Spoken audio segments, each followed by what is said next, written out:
My first guests on the show tonight are huge in the States. They are massive. They are a phenomenon. Their act, which has been a storming success off-Broadway, contains the kind of illusions that make Paul Daniels look like a wig-wearing person of restricted growth. These guys are so hot that even that master of cinematic illusion, Steven Spielberg, flew them 8,000 miles to join him on his stag night. I hope you're getting the picture. I think I'm getting through to you. You're about to witness genius at work. Ladies and gentlemen, prepared to be amazed, amused, and probably just a little bit nauseated by the two, the only Penn and Teller.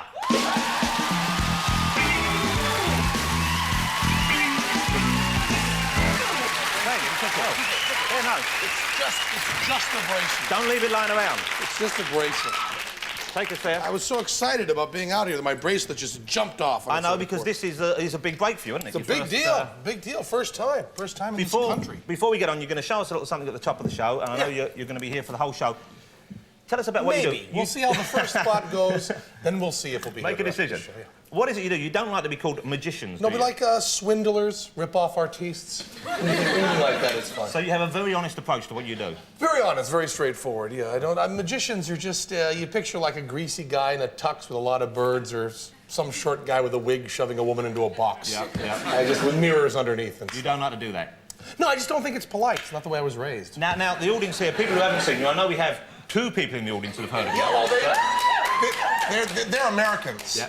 They're Americans. See, there might be other They were here Americans. for the rehearsal, and we insisted that they come back for the show. We wanted two Americans to be able to... But Penn, there are probably more here. They're just all too embarrassed to admit it. You see, they're just the only two. Is this a bad place to be an Stupid American, enough. right here? I think any place is bad to be an American. as loud and big as you are, Penn. But anyway, let's get on with the performance here. What are you going to demonstrate? Well, it's not so much a performance. It's a little thing you can do at home, and it's especially concerned with you, because you're getting rather popular in this little island. Relatively so. And we're afraid that you're looking for kicks, and you may be looking for kicks in the wrong places. You know, Elvis got involved in drugs. I know some say he didn't, but maybe he did. And, you know, playing Russian roulette and so on. And we wanted something to give you the same kind of charge of living on the edge, which you need, but not be quite so dangerous as to kill you. So you have a little thing called rodent roulette. And these are rat traps. There are 7 rat traps placed on what we call, on our country, a lazy Susan. But you said something during rehearsal about curry house. Well, you have them in Indian restaurants, and you have spices and condiments on them, and... Right. Yeah. Well, you could put, instead of a condiment, we have here a varmint catcher. Just these little rat traps here. And what you do is you take each one and you tie the operating end with a little rope to the bottom, so that when you put your finger on it there, I hope at home you're taking notes, it won't snap you. Completely safe. So it's the rat trap equivalent of loading it with blanks? Absolutely. And then we have one here, which Teller has reached underneath before he glued them on and just cut the rope. So one of these is dangerous. He's cut the rope there, so that when that one snaps, yeah, that little mother's gonna hurt. So, what level of pain are we talking here? How? Oh, I don't know. I think it could probably break your finger, but no more than that. I don't think it'll break your finger because I'm a big, dumb American, so I have bigger fingers than you little pencil neck limey bastard. Bigger, fatter, dumber.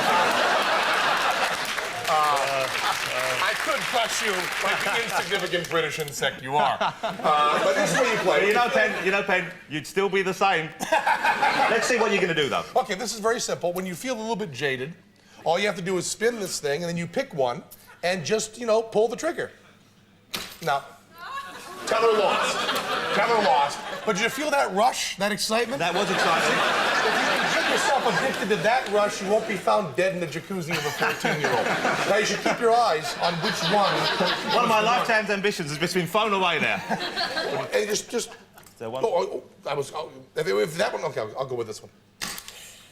I lost 2. So there's 2 that's gone off, and I think I know which 2 they are. Just keep your eye on that. So there are 5 more that we haven't tried yet. 5 more that you haven't done, and then as he spins it, just keep your eye on it, Jonathan. Just keep your eye on it. There you go. There you go, right there. And now, it's your turn, Jonathan.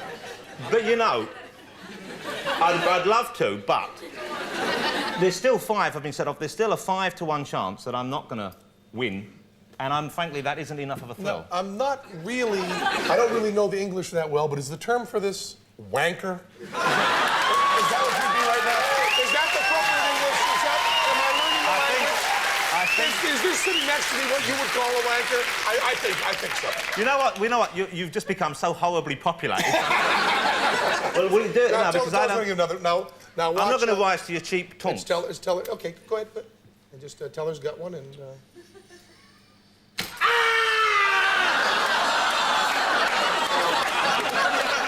Blood ball in his hand. Calm down. It's just a blood ball. It's just an illusion. It's just fake blood. It didn't get on at all. He, of course, again lost. We got another blank. Yeah, there you go. And if we watch once again. Oh, damn, and I lost too. Now, if you keep in mind which one that was in relation to the blood spots, remember the blood spots that are all over? Yeah. Those will tell you which one you can go in. And, Jonathan, it's your turn again. Okay. Go ahead, Jonathan.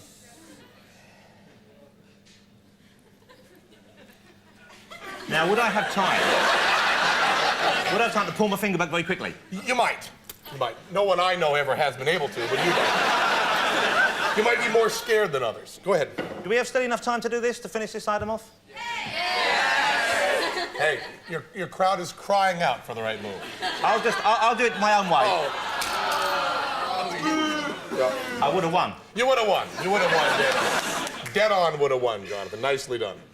And I would have broken my finger. You would have broken your finger, probably. Or it might have just been like this and just given it a bad scrape. You might have been okay. I feel terrible I missed it, but this could be made at home and people could have all the fun. All over Britain, you should be playing this instead of being found dead in hot tubs. It is a hugely entertaining thing. Penn and Teller are going to stay with us for the rest of the show, but ladies and gentlemen, for now, Penn and Teller.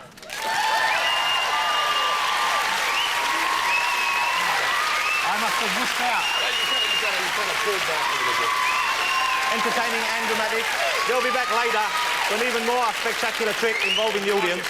Now, in the studio next door, one of the nation's top DJs has been recording.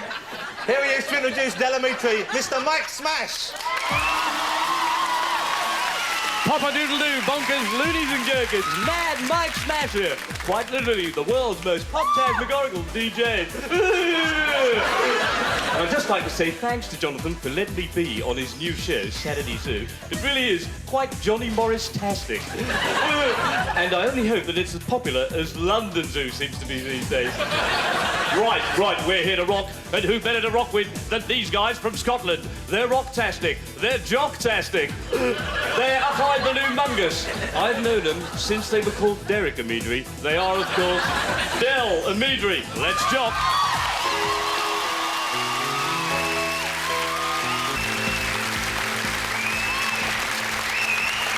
Thank you, Mr. John Shuttleworth there, a great professional with a lot of very good advice for beginners.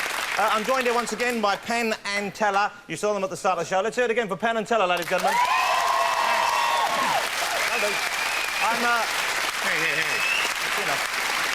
I'm not going to join in this time, if you don't mind. Howard. And also, it will probably work better without me now, won't it? I think so. Because I know you want to use the audience. That's true all here. the time, yeah. And you can see you're keen to take part, aren't you? Oh, yeah. Suckers. OK, what are you going to do with them? We're just going to do a card trick. OK, take it away. Penn and Teller with the audience. We each got half a deck of cards. And how about, let me see, I want someone to pick a card. How about you, sir, in the white shirt right there? OK, yeah, you. Teller and I are going to riffle down the deck. And while we're riffling, would you just yell, yo, or stop, or whatever single syllable is appropriate for your country, OK? Here we go. Stop. OK, right near the top, that's fine. Now, those are the two cards we're going to use. You have to memorize two cards for this trick. So take a good look at them there. We get a shot of them so we can see it in the monitor so we know what card is picked. OK, good. And I'll just take those and shuffle it back in. Teller will shuffle it also. And I will take a tray here. And just, would you just hold that tray there while Teller lays them out. And I will pull out the needle here, the mystic needle of Milwaukee. And would you just make sure that's a real needle, ma'am? Just, you can use your finger, I'll stick it in your goddamn neck. There you go. That's a real needle. And Teller will just insert the needle. Just to hold that a little bit close to you. Insert the needle into his forearm. And then, trying to find the selected card. He begins dripping blood there. Here we go. And excuse me, ma'am, would you just tell me which one of these cards has the most blood on it, please? And would you pick up the card with the most blood on it? Okay? Just pick up the card. Pick it up. And then hold it up to camera 5 right over there. No, the face of it. The face of it. Let them see the face of it there. You got a shot of it there. Is that the card? Is that the selected card? And you can, you can keep that card as a souvenir. Just keep it away from your mouth. And we have one more card to find in another way. And Teller takes out a, would you hold it this time, please, ma'am? Teller takes out a single-edged razor blade. And he's going to use that razor blade to cut a card. Yep, it's a real razor blade. He then holds his eye open with his thumb and forefinger, brings the razor blade up to his eye, and yes, the card appears miraculously on my forehead. Is that your other card there, sir? Is that your other card there? Just like real magic. Just almost like real magic, except without the beautiful debit. Penn and Teller, ladies and gentlemen. All right, they'll be back in part 3 of the show, but first, another short and beautifully formed dose of Dennis Leary. Last week, 2 words, George Bush. This week, 2 more words, Bill Clinton. We just got time, I think. Penn and Teller have agreed to come out here and show us a trick we can all learn, we can all do in the playgrounds on Monday morning. What are you going to show us? Actually, better for restaurants, the way it goes. Hold these. Just take your fork to your eye. All you got to do this. So the way you do it is you take one of these little creamers, try it with us.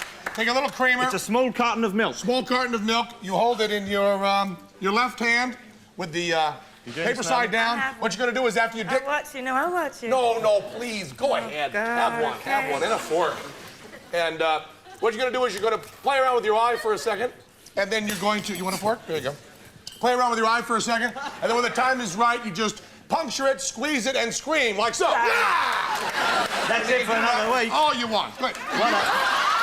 Marvellous show. Thanks for watching. Thanks to Penn and Teller and Naomi Campbell.